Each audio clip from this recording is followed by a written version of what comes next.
Hello and welcome to the Loan Officer Wealth Podcast. I'm your host, Chris Johnstone, and I have an incredible offer for you today. What we've done is we've taken the 10 most profitable methods to grow your mortgage business that we have learned from interviewing the producers on this podcast, many of whom are doing over $100 million in volume per year. And we've packaged them together into a condensed 45-minute training where you get to learn the 10 most successful and profitable activities that you should be running in your mortgage business. Then we show you how to automate those processes with people and systems so that they run and continue to produce loan applications and new partners that want to send you business pre-booked into your calendar without you having to do any cold calls or chasing or really any work. It's a blueprint for you to be able to produce more in your business while actually working less. And you can go get that training today for free at chriswebinar.com. That's chriswebinar.com. So make sure you head over there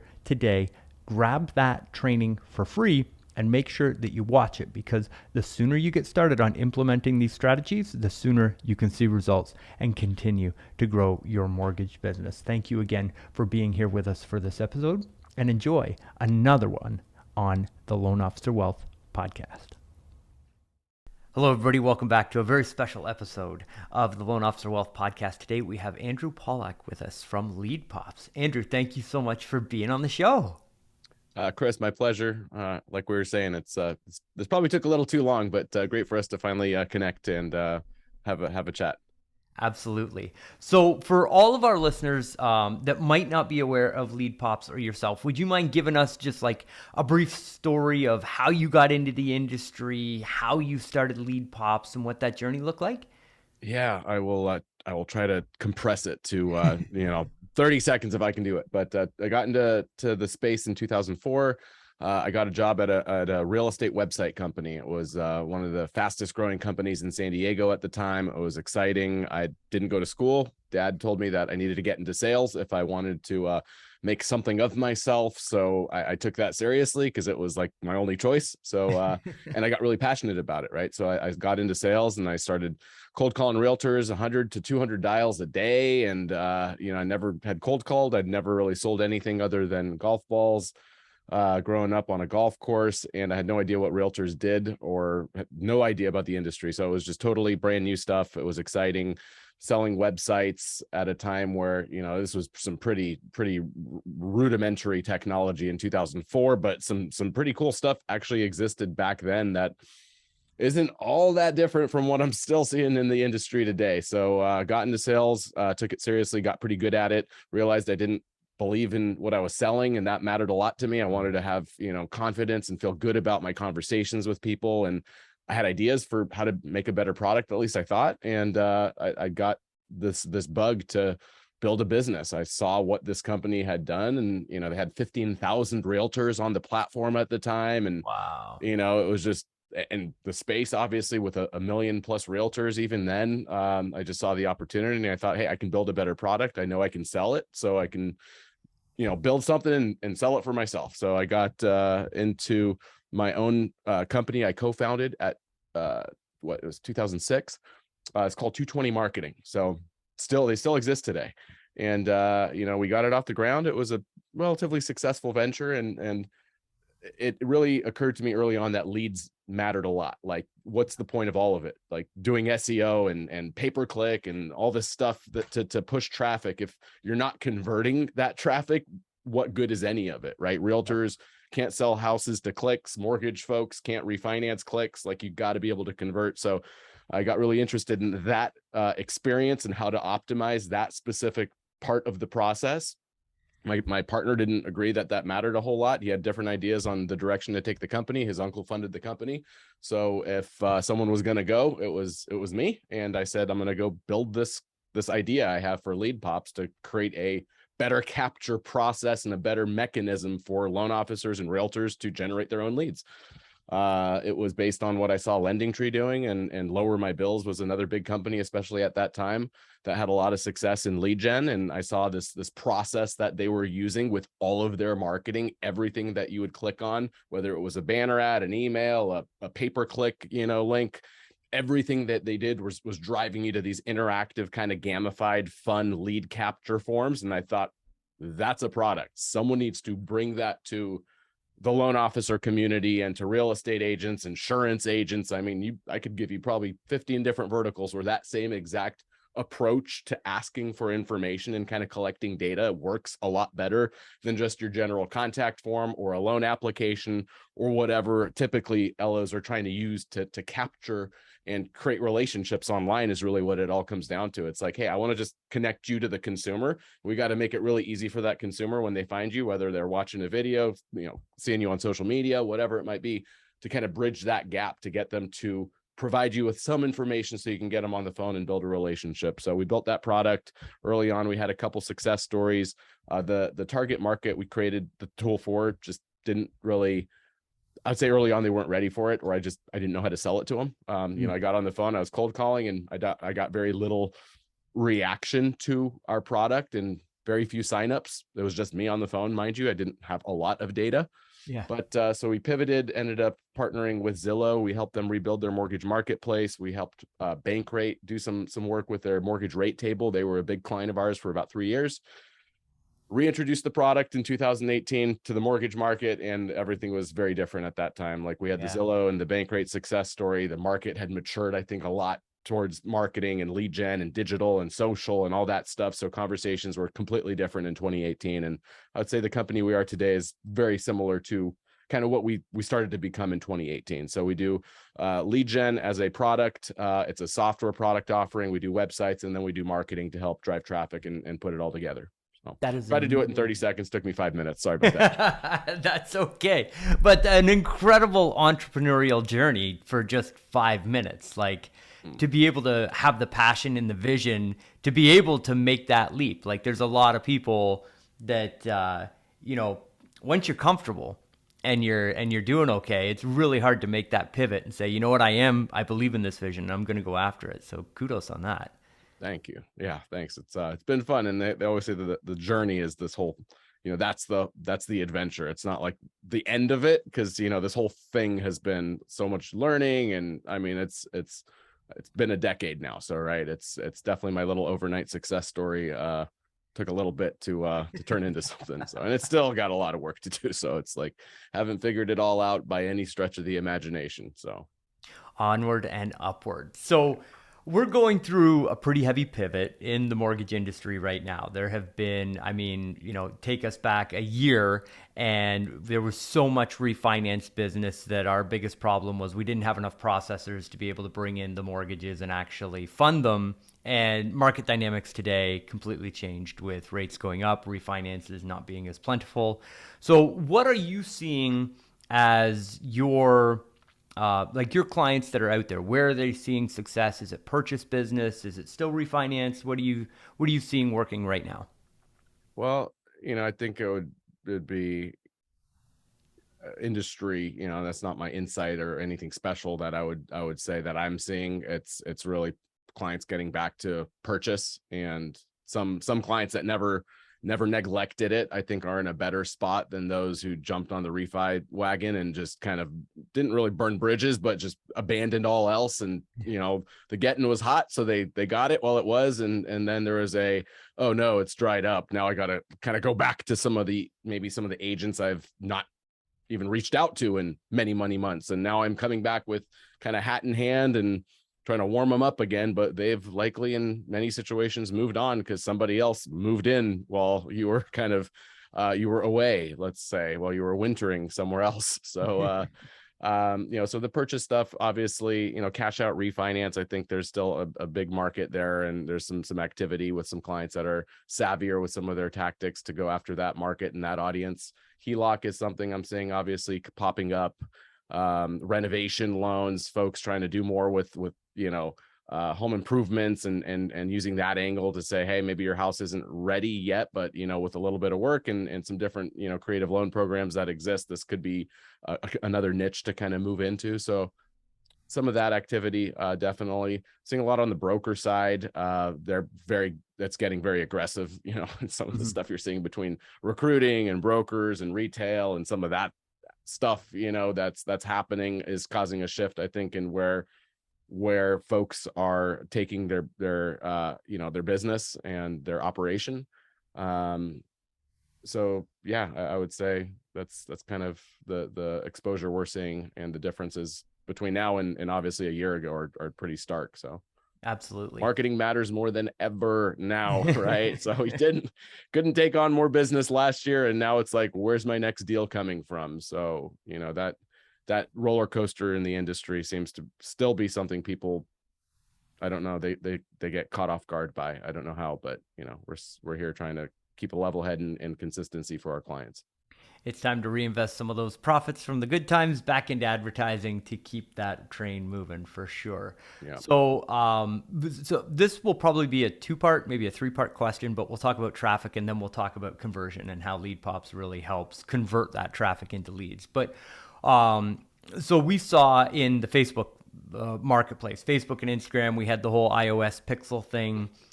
We've seen TikTok come out, and there's been a lot of noise about TikTok in the marketplace. Google Ads, I still consider to be, the 900-pound gorilla in the room that's still got, it's probably been around the longest, but I think we do see some good quality leads from there. So what are you seeing as far as like lead quality? Where are you seeing the best traffic coming from?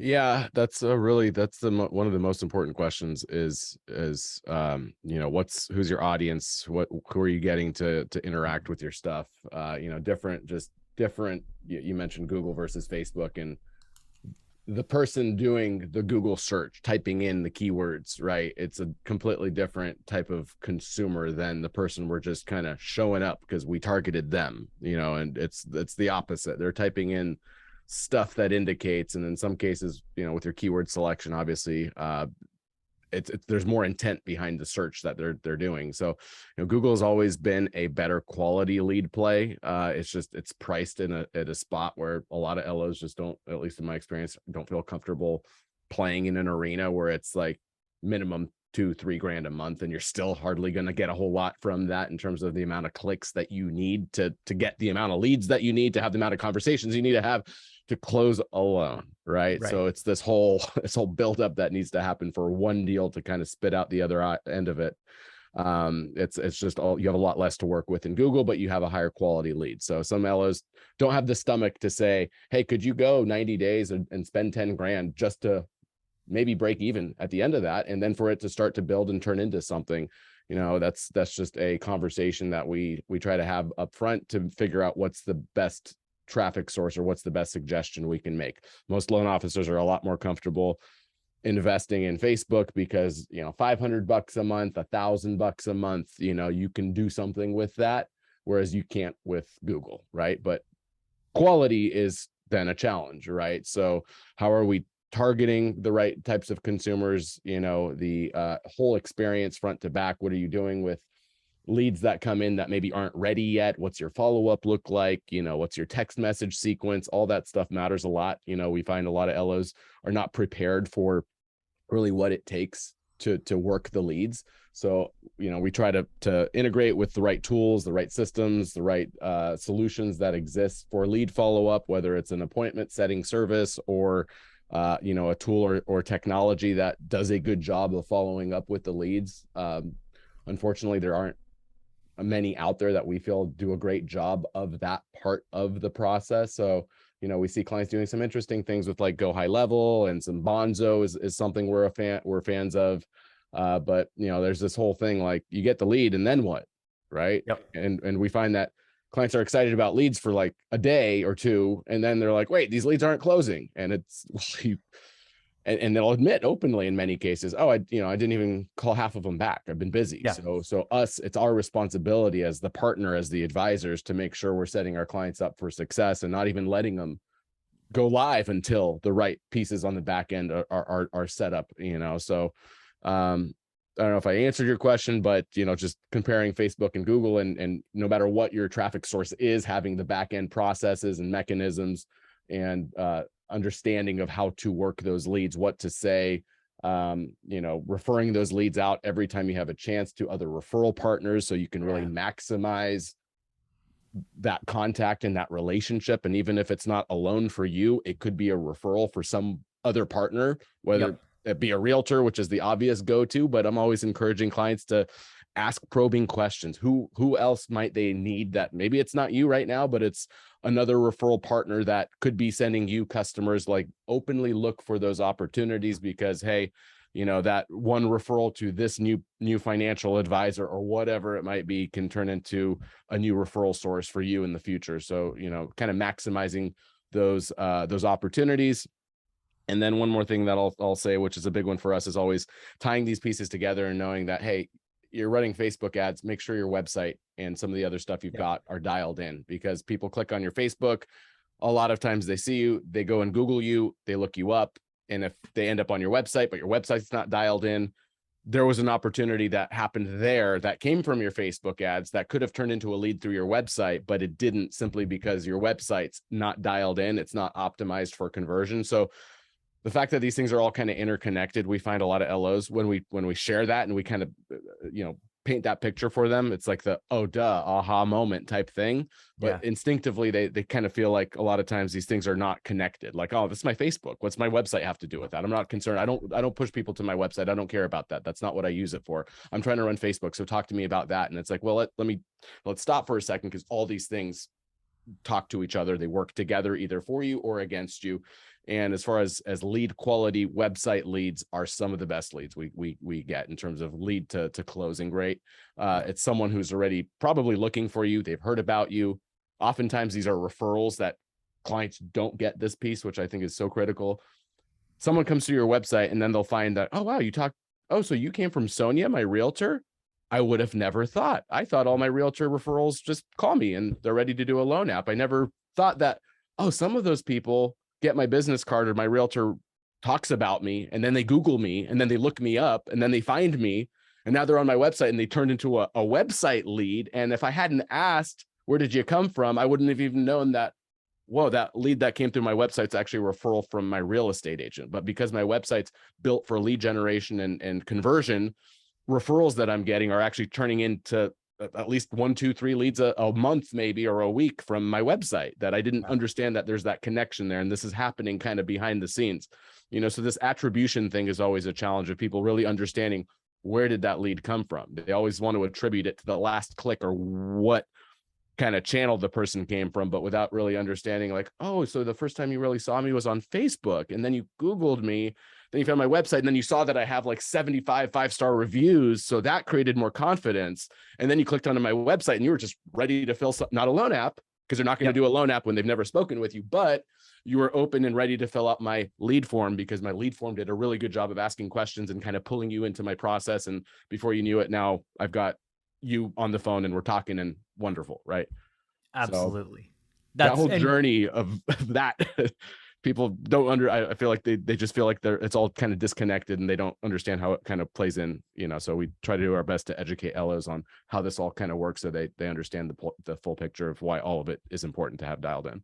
Oh, and it's so incredible. And it's obvious, your over 10 years of experience, just condensing that down into that small little segment is so valuable for loan officers, because I think that we can help a lot of people be more successful because they understand the holistic journey of an online lead, and that it takes a lot of those factors. And if you're missing just one or two of them, all of the money that you're putting into advertising, it's like you're strapping a weight on the back of it. It's got to work that much harder to get your result. It's more difficult if you're just looking at that one channel or that one approach or that 30-day, hey, I'm going to spend $1,000 on ads and expect a deal to pop out the other end.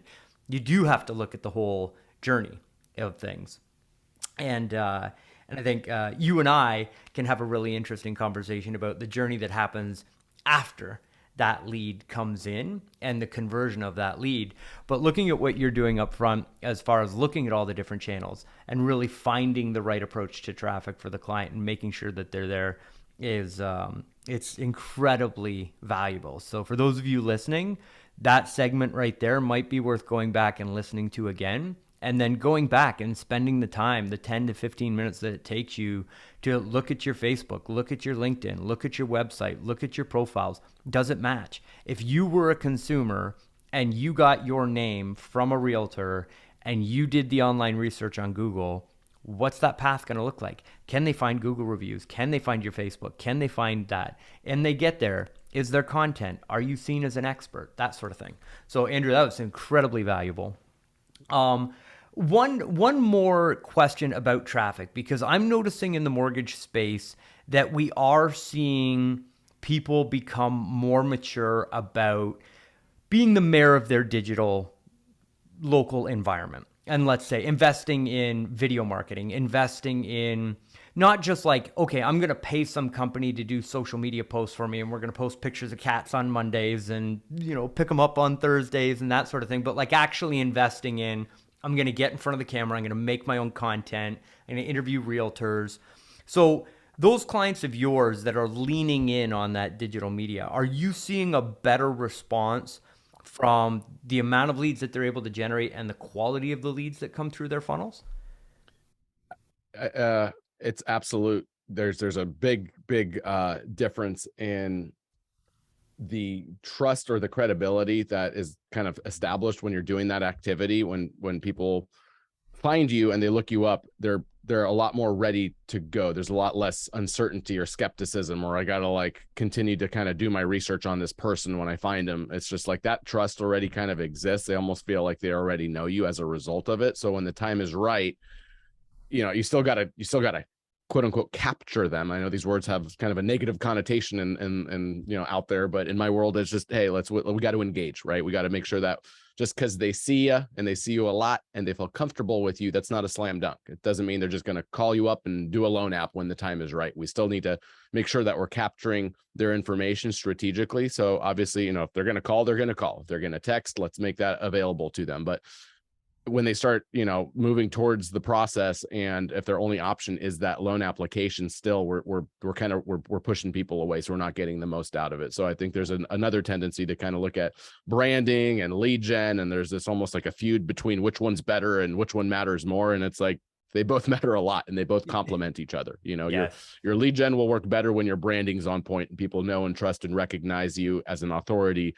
That will make you convert at a higher rate. That means instead of 1 out of 20 people that hit your page filling out something because they feel comfortable and they don't have to go back out there and do research on you first, maybe 4 out of 20 people fill out information, right? So you just higher conversion rate, a better response rate when the lead comes in, to answering your phone call or your team's phone calls or your text messages when you follow up, because they kind of don't feel like they're dodging you. They already like, oh, this is going to be Trisha calling because I filled out a form on Trisha's site and I've been watching her content about first-time home buyers for the last like few months as I'm like kind of preparing for this next phase of my life. And now I feel comfortable and I filled something out, and now our team's calling and they left a text message saying, hey, when's a good time to call back? It's Trisha's people. So great. I feel more comfort than I filled something out, don't know who's on the other end of it. It could be a call center. It could be who knows what company or what kind of process is going to exist in terms of the people following up with me. So that part of it will work better for sure.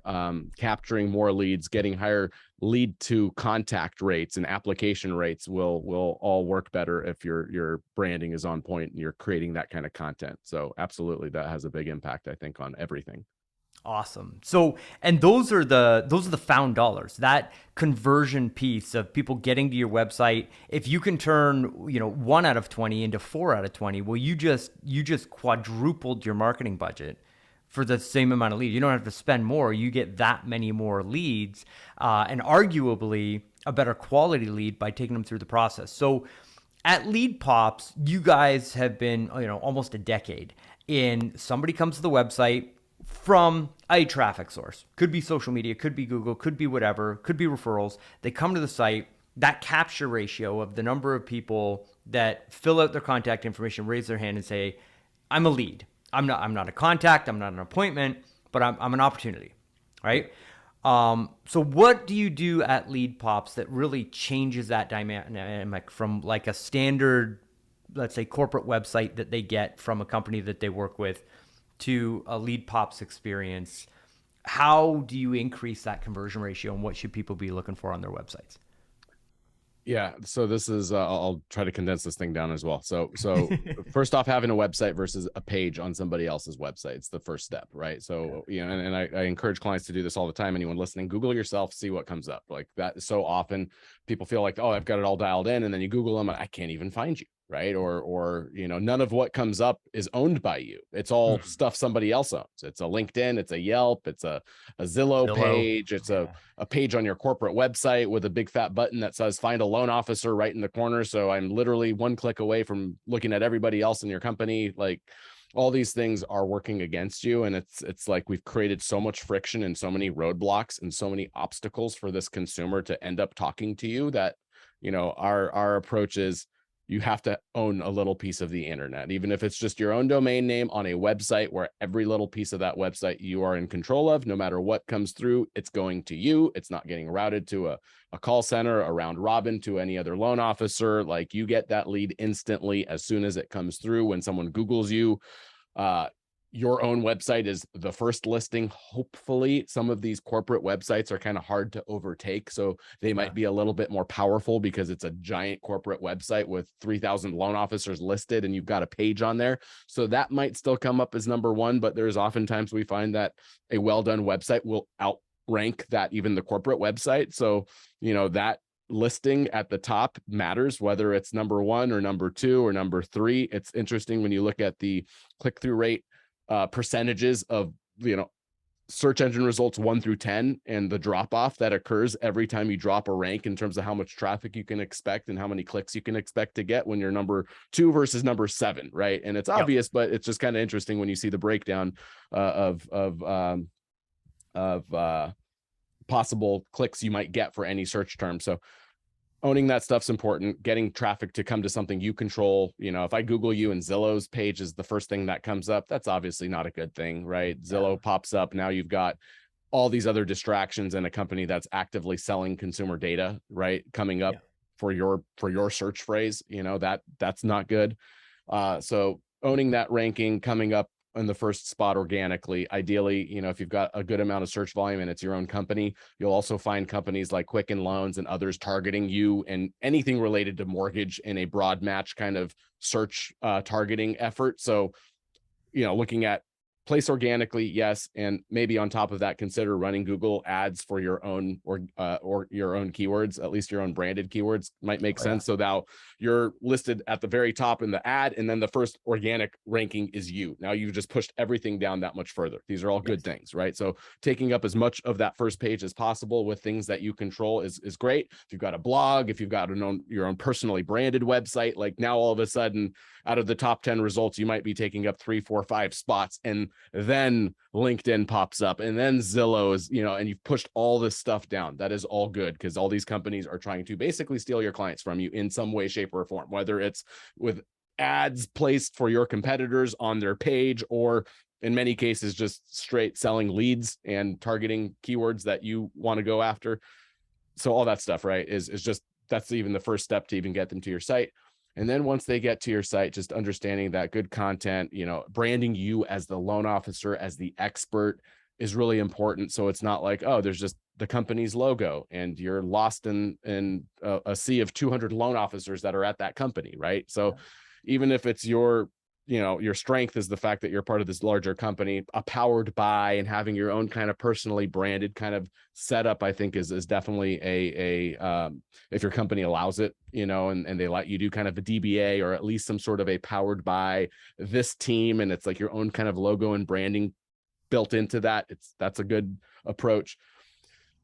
And then finally, you know, having lots of different ways that we're pulling people into a sequence of questions that's not scaring them off. It doesn't feel like a loan application. It's not give me your name, email, phone number, tell me where you live, give me your social security number around every corner, because that scares people off. It doesn't mean they're not serious. There's just a better way to ask for that information that doesn't start by going for the jugular and presenting this content in a way that's optimized for conversion by simply, and the easiest way we can explain it, it's just buttons and links.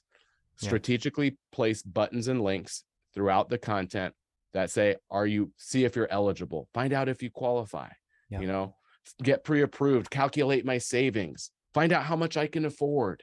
These are all buttons and links that would then take that consumer to the next sequence, which is ask for information in a way that doesn't scare them off, build up some easy questions first. It's kind of like selling encyclopedias where you try to get, like, what is it, 20 or 30 yeses. And then when you ask for the order at the end, they'll buy your encyclopedias. There's something to that whole psychology of get some micro commitments, get them to answer the easy stuff first, qualify them, get really good information so that you know how to follow up and you know how to, segment your database so you're marketing to them in the future in a way that makes sense based on their scenario. So obviously talking to them in a specific way if they're a first-time home buyer versus, someone who's done this multiple times before. All that's good.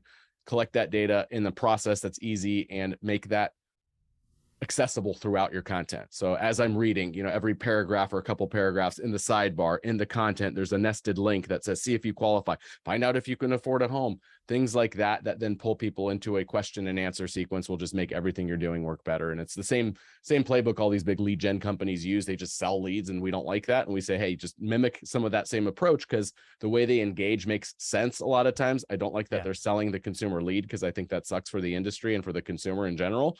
But that process of capturing the lead, anybody can do it. And it's just kind of mirroring some of the same techniques some of these big companies use, because it makes sense. It's been established, it's proven, it works, and it just makes your content work a lot better. When under the video, it's like, hey, click the link below, find out if you qualify. It only takes about 60 seconds. See if a VA loan's right for you. Click that link. And just adding that kind of component and that kind of call to action to all of your content will help you convert more people that are watching your videos and clicking around on your site and in your blogs and in your emails and turning them into an opportunity. Absolutely. And you guys have a new feature that's either I believe it's like a pop-up or maybe a chat widget. Would you mind talking a little bit about that? Yeah, absolutely. So we launched a solution called Rebel Local. There's a whole reason for the name, which I won't spend too much time on that, but it's called Rebel Local, and it's a conversion. It's really a conversion path. So we look at it as an ability to add a dynamic message that can include video, and it can link to anything you want. It can have multiple call to action buttons. So one might say purchase, one might say refinance, one might say get a rate quote. One could maybe link to your calendar link to schedule a call, and one could link to a long form lead form, and one could link to your Flowify if you want to link them to a loan app. So there's an opportunity to kind of combine, hey, what stage of the journey are you at? Do you want to talk right now? Schedule a one-on-one. Hey, do you want a rate quote? Use this free tool. Do you want to jump into a loan app because you're ready to do that? You can kind of combine these different opportunities together, and you can make that little pop-up widget appear in a variety of places on the page, whether it's, hey, timed after 10 seconds, it kind of pops up and presents an offer that makes sense based on the content they're looking at, or it can just live at the very top of your site, kind of like what's considered a sticky bar. So it's at the top of the page always, and it's offering something like, see if you're eligible for a VA loan, or, hey, maybe we've got an event, movie night in the park with our favorite real estate team locally, where we're sponsoring 50 families to come out and watch a movie. And we want you just to register for that event. And we want to make that available on our website homepage for the next month. And we want to have that ability to create dynamic messaging and announcements and offers and highlight specific products and programs on the fly. That widget is, once it's installed, it's dynamic. You can update it to say link to anything you want anytime you'd like. So it can be static, and it can be like, hey, we always just want to present this as a primary offer we want to really push and put focus on, or, hey, we have some seasonal stuff, or every month we kind of highlight maybe it's a loan officer of the month that we want to put a spotlight on, and you can hit our homepage and the loan officer of the month pops up, and we have a little competition in house for, highest loan volume, and we'll showcase you on our homepage for them. You can get really creative with what does that little pop-up say and promote and offer. So it's kind of from a loan program to a loan officer to a hero of the month spotlight, where a local business, you want to highlight or feature. I mean, we can get crazy with it, but there's a lot you can do with this little component that can live on any website or landing page. And it's as easy as adding one little snippet of code to the page. And now that little dynamic pop-up will pop up and present whatever offer you want to present. That is so cool. And think like if you're running a podcast, or if you're running a webinar series with a local realtor, or you've got that special offer, like that, what an incredible, powerful tool. That's phenomenal. Well, Andrew, thank you for being so generous with your time and the knowledge that you shared with us today. How do people find out more about you if they want to connect? How do they find out more about leadPops? Where do people go to get more information?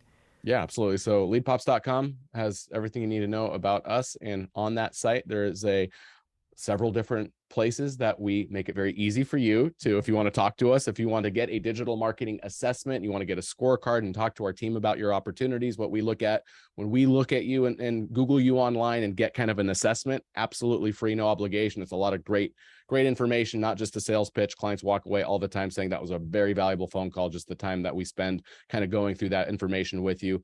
A lot of different opportunities right on leadpops.com to request your digital marketing assessment. We'll ask you a few easy questions. We'll kind of take you through a very similar process. And once you talk to our team, we can kind of figure out if maybe what we offer is a good fit. And if not, you'll learn a whole lot. And I think just the time spent with my team will be highly valuable. So leadpops.com, request a digital marketing assessment, and we'd love to talk to you. That is amazing. Well, thank you again for being on the show. And to all of our listeners, don't forget, head on over to iTunes, leave us a 5-star review and subscribe. And make sure you hit us up on social media. Every time that you share one of our podcast episodes, we enter you into a draw to win a $100 Amazon gift card. So make sure you head on over, share the love, and check out leadpops.com. And we'll see you on the next episode. Hey, it's Chris. Thank you so much for listening, and I hope that you enjoyed our guest today on the podcast. This is a reminder that we have just finished taking the greatest lessons from all of our guests and packaging them together into a brief online video presentation that's going to teach you the 10 most profitable ways to grow your mortgage business. And then we show you how to automate those processes in your business with people and systems so that you get the results without you having to do the work every day. This is quite literally a blueprint so that you walk into your mortgage business every day with pre-booked appointments with borrowers that want to meet with you and referral partners that want to send you business, so that you are spending your time inside your mortgage business on the highest dollar per hour activities, and you truly become the executive of your business, a true business owner, rather than just somebody who's going to a job every day and making a wage on the way through. This is an absolutely incredibly powerful training for you, and I cannot wait for you to experience it. So head on over to chriswebinar.com. That's chriswebinar.com to get that free training today. Now, if you could do me another favor, if you enjoyed this episode, please head on over to iTunes, search the Loan Officer Wealth Podcast, and give us a 5-star rating and review, really on any podcast platform that you're watching this on. That just 30 seconds of your time goes to help another loan officer in the industry discover this information and really help put their life and their business on track for more success. We are all in this together, and there is more than enough for all of us in the industry. So I would love if you left us that 5-star rating and review. Don't forget to stay tuned for our next episode, and I'll see you then.